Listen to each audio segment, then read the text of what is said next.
This is Omar Nashashibi in Washington, D.C. with the details of the agreement between the United States and European Union to lift the tariffs on steel and aluminum.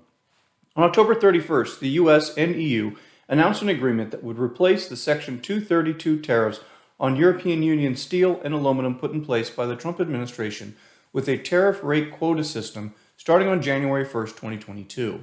This agreement lifts the 25% tariffs on steel and 10% on aluminum from the EU on January 1st, and the EU has also agreed to lift its retaliatory tariffs imposed on U.S. exports into Europe.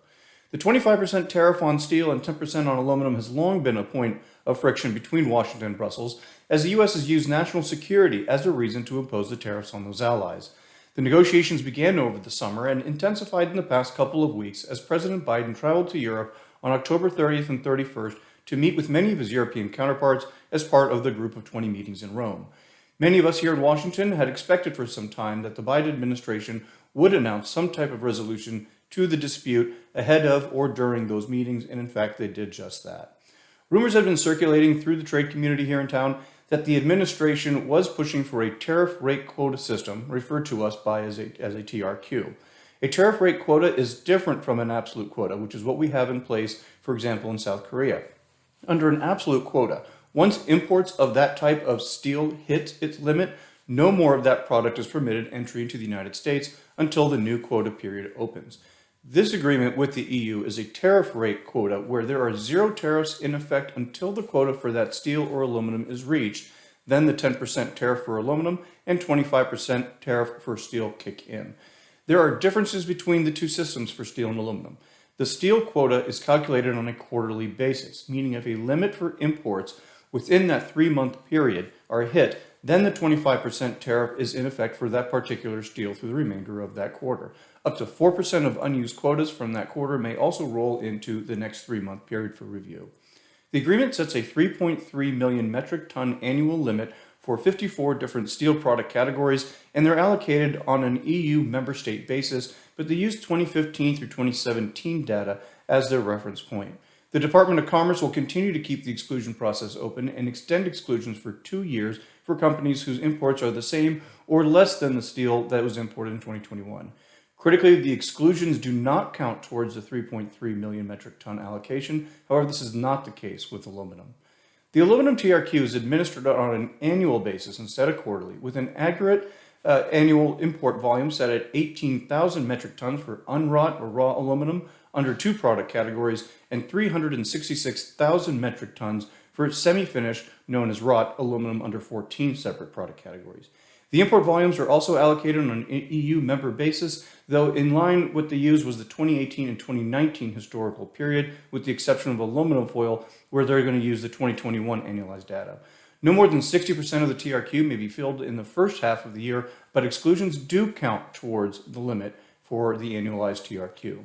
The steel TRQ does have flexibility to increase if imports rise by 6% over the previous year, then the U.S. will permit an additional 3% increase in the TRQ level.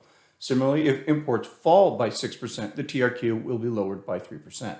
Starting no later than April 1st of 2022, the United States will evaluate utilization and administration of the TRQ every 3 months, and at the request of the EU, enter into consultations to address any substantial underuse of the TRQ. As of right now, this agreement only applies to the European Union and its 27 member states. Switzerland is not a member, nor is the United Kingdom anymore, though the Biden administration indicated it is in talks with the UK to address the tariffs. The U.S. Trade Representative, Ambassador Catherine Tai, will travel to Tokyo in the next couple of weeks, and the Department of Commerce has also announced on October 31st it is working with Japan to find a resolution to the Section 232 tariffs for them as well, and many of us expect some type of probably a similar system to what we're seeing with the European Unions, with obviously different TRQ levels.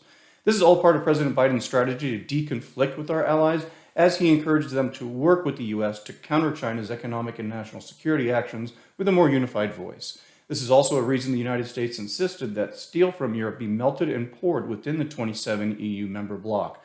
This is an effort to crack down on Chinese steel that is transshipped through Europe or minimally processed prior to its entry into the United States. While the removal of tariffs on steel and aluminum may not bring immediate relief To those who use the metals and face record pricing and long delivery delays, it will likely bring more stability and predictability in a space that has seen a lot of uncertainty since the imposition of these tariffs in 2018, in particular on our allies. We will continue to keep you posted on developments as we near the January 1st effective date for lifting of the tariffs and implementation of the TRQ. For now, those who exported products from the United States to Europe and face retaliatory tariffs can expect some relief in the next 60 days, and those who use steel and aluminum will see the elimination of tariffs on at least Europe and possibly the UK and Japan. For more information, please reach out to your CLA representative, and we'll provide you the latest updates. We continue to do so here from Washington.